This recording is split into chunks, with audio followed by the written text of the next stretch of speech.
All right, we're going to look at price floors. No, not the minimum wage. Other people have done that. I have too. So that's dealt with elsewhere. But that is a price floor where you declare a legal minimum to something, and you only worry about it or rejoice in it, depending on your opinion, if it's above the market equilibrium price. If it's not above, doesn't matter. Don't worry about it, and that may be good. All right, so instead of the minimum wage, where the market that is relevant would be labor, unskilled labor, let's look at crops. Okay, this is an area where there are price floors in agriculture. All right, so we'll move over to our graph and look generically at crop X. And we see here that 150 tons per year would be demanded and supplied if we let the price be at the equilibrium, but I chose not to clutter up my graph with this number since it doesn't pertain to anything that we do. But we see that the minimum declared at $120 per ton is above this price here that would be the market clearing price if we left things alone. All right, so if we do nothing other than just declare a minimum price that's higher than it would be in a pure market setting, we end up with surplus initially. A lot of frustrated sellers who would like to be selling 260 tons per year at the $120 per ton minimum price. But the consumers out there saying, no, at that price, I know you'd love to be selling this much to 260, but at that price, I only want 68. Okay, so if that's all you do, you initially, I keep saying initially because the producers are going to wise up. If they could keep producing 260 and they can only sell 68, and they've got 192 tons per year left over just sitting around rotting or on the black market, and they're eventually going to wise up and not produce more than they can sell. But anyway, initially, until they discover that there will be a surplus, once they do cut production back in the legal market, there probably will be black markets. Why? Well, because at this minimum price, the cost to produce another ton is only $53 a ton. So we're looking at a $67 a ton difference between what some marginal buyer, some additional sales could fetch, and the additional cost of a lot less than that as an incentive to do the black market. So we'll neglect that fact other than to keep it in the back of our mind as a reason that this isn't good. All right, so we produce only 120, and the amount that's efficient to produce is 150. By efficient, I mean the incremental cost at that level. Okay, that's what demand reflects. Incremental supply is incremental cost, demand is incremental benefit. At a quantity of 150 tons per year, an additional ton would cost a little bit more than an additional ton would be worth to somebody else. So that's where we stop. The 150th ton per year just barely yields enough benefit to somebody out there to overcome the opportunity cost of providing that 150th ton per year. All right, so we get area A is what we call a deadweight loss. From 68 tons per year to 150 tons per year, the additional value is more than the additional opportunity cost. Okay, so it's like leaving money sitting on the table. If we would produce another 82 tons per year, we would derive the difference between these two lines, this area of this triangle that my finger is outlining. Okay, so it's money sitting on the table. We leave it sitting there. We call it a deadweight loss, area A. I'm going to put up a piece of paper in a little bit that shows the calculation, but basically you're going to find the area of this triangle to find out the annual loss to society from producing only 68 tons per year as opposed to 150. All right, so the government declares this minimum price, and they hardly ever go, oops, and say, oh, never mind, sorry, mistake, black markets, no, frustrated sellers, not good. What typically happens is something else is done to sustain the alleged wisdom of this initial action at declaring this minimum price. And one of those could be, and often has been, something called a price support. Now, as the term implies, support, it means that there's going to be some additional purchasing to support the price to keep it from falling through surplus from below 120. All right, so ultimately that means in this case, which is probably bigger than it usually is, the 260 versus 68, it's probably larger percentage-wise than the usual amount of surplus. And again, it's easy to see on the graph, and so there it is.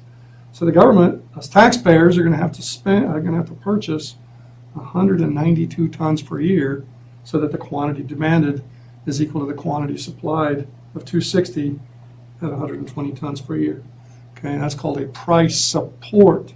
Okay, so now the amount produced is going to be Q sub S. Okay, and beyond 150, the efficient level, the additional cost is more than the additional benefit. Okay, so now we have area B as a deadweight loss. Okay, now in this case, it's not money sitting on the table. In this case, it's taking away from the amount of benefit to society that was realized if we had stopped at 150 tons per year. Okay, so from 150 to 260, that last 110 tons per year, the supply line indicates that the additional cost of each ton is more than the additional value to somebody out there.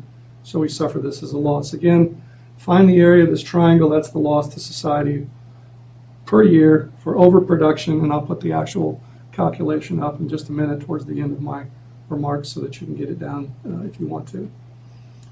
All right, so what about this deadweight loss at B? It assumes something that may not be true in the case of the price support.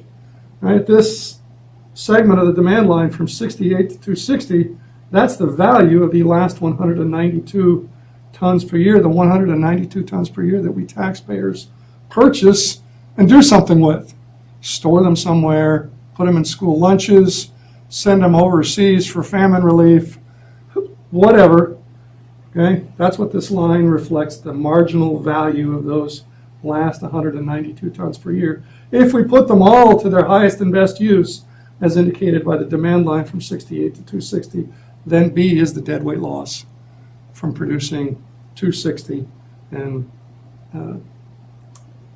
but it could be larger. Why could it be larger? Well, if we take that 192 tons per year and put it in storage somewhere and a bunch of rats eat it, who knows whatever happens to it, we give it away. You know, some folks are out there that are interested in buying X, but they're not willing to pay very much. Maybe some of them will get their hands on it. So the bottom line is, with a price support, the deadweight loss could be much bigger than B. Okay, this is a minimum deadweight loss with the price support mechanism for avoiding the surplus if we just mandate the price and then step back and leave it alone. All right, so what if we regret having to buy 192 tons per year or more? Okay, because over time the supply might increase if this is a very profitable price, probably will. We run out of places to store it all. What are we going to do if we still don't want to go, oops, and just repeal all of this and say just go back to the market? Well, there's another way to handle it, and that's called a price guarantee approach. And with the price guarantee approach, we just say, okay, you producers of X, you're eventually going to get 120 tons per year. Now, you may not get it when you sell your crop, but you'll get it from us taxpayers. We'll make up the difference. Okay, so the sellers say, okay, we trust the government, we trust the taxpayers. We're going to get 120 tons per year. Okay, we're going to therefore produce our 260 tons per year. It's going to all go out on the market, and we're going to sell it for as much as we can sell that much for. Here we are at this point here. Okay, the demand line for crop X tells us that if there's 260 tons per year out there, and there will be, based on the guarantee of the 120 tons per year, the market will clear at a price of 22, price to the consumer, key sub C, price to the consumer. See, the price to the consumer with the support is 120, right? You got to compete with the taxpayers to buy the crop to keep the price at that level. But the price guarantee, which is one advantage of it, it's good for poor people, right? Right? For poor people that rely on this crop, maybe X is rice or something. A lot of countries, that's the main item that folks eat. Okay, so the price guarantee will subsidize the poor at least. Price to the consumer will be a lot lower. The price guarantee means that us taxpayers are on the hook for $98 per ton per year. Okay, we've got to make up this difference, right? The price sold at is going to be $22. The producer is going to say, you promised 120, that's all I could get on the market. You owe me the difference. $98 times 260 is the cost to the taxpayer. Again, I'll put that up, calculations up here in a minute. And in fact, I guess I'll do that right now while I continue to talk about this a little bit more. Okay, so here are all the calculations that were made, that were shown, but not written down. Just I think it's kind of boring to to be scribbling equations up. There they are. Okay, so with the mandate only, okay, the price to the consumer is the price mandated, 120. The deadweight loss is area A, and here's the calculation for area A. Okay, the 120 minus 53. Okay, where does that come in? Okay, that's the one side of this triangle, 120 minus 53. And then the other side of the triangle is the 150 minus 68. Okay, so base times height divided by 2 is 2747, the actual size of the deadweight loss. All right, so if we move on to the price support, area B, okay, 120 minus 22, okay, 120 minus 22 is the one side of the triangle, 260 minus 150 is the other side of the triangle, divide by 2, area B is 5390 per year, and given away some of what we gained if we had stopped at 150, and then the taxpayer cost is, hey, we've got to buy the what would otherwise be a surplus, we taxpayers, okay, so 120 minus 68, oops, I'm sorry, the 260 minus 68, why did I say 120? 260 minus 68, okay, times the 120, right? We taxpayers have to pay the price that we mandated, okay, for the amount that would otherwise be a surplus. And let's see, okay, so what quantity, what dollar amount is that I put? Oh, $23,040 per year to us taxpayers, plus transportation, plus storage, right? Because we bought all this stuff, okay, which is a plus. It can be a plus. We could send it over for famine relief or help out with school lunches, but at least initially we've got to put it somewhere, so that is an additional cost to taxpayers. If we move on to the price guarantee, we see that the price to the consumer is not the mandated 120. It's all the way down here at 22. Okay, so the deadweight loss then would be area B. Not a minimum in this case. This is the actual deadweight loss because at a price of 22, all the folks represented by this piece of the demand line do go and purchase X, okay, and derive value from that. Okay, so there's no surplus to buy. All the stuff that's made is sold to the person who values it more than that price of piece of C at $22. Okay, and so the deadweight loss is the same. This was a minimum for the support. This is the actual for the guarantee. And then the taxpayer cost would be 260 tons per year are going to cost us taxpayers the difference between the 122 promised and the 22 actually collected out in the market. Cut production back in the legal market. There probably will be black markets. Why?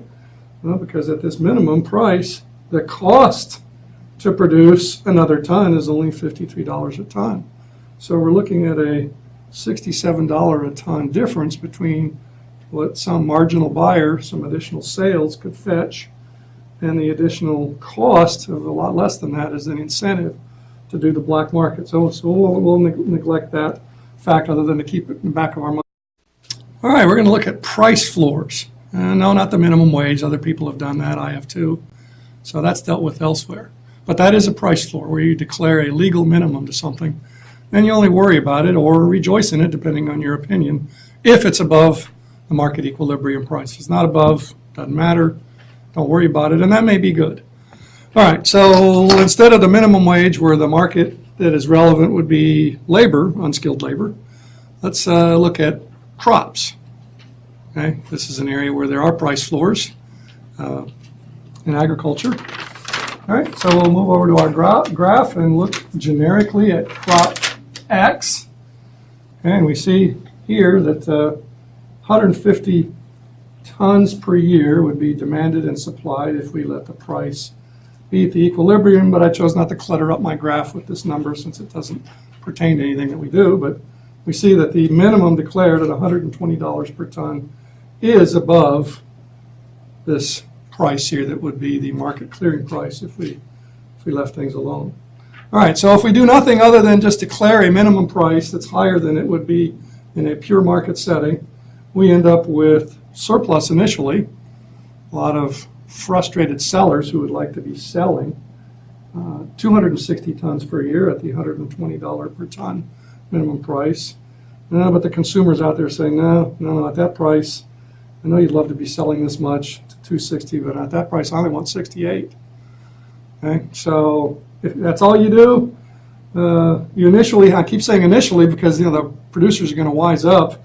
If they could keep producing 260 and they can only sell 68, and they've got 192 tons per year left over just sitting around rotting or on the black market, and they're eventually going to wise up and not produce more than they can sell. But anyway, initially, until they discover that there will be a surplus, once they do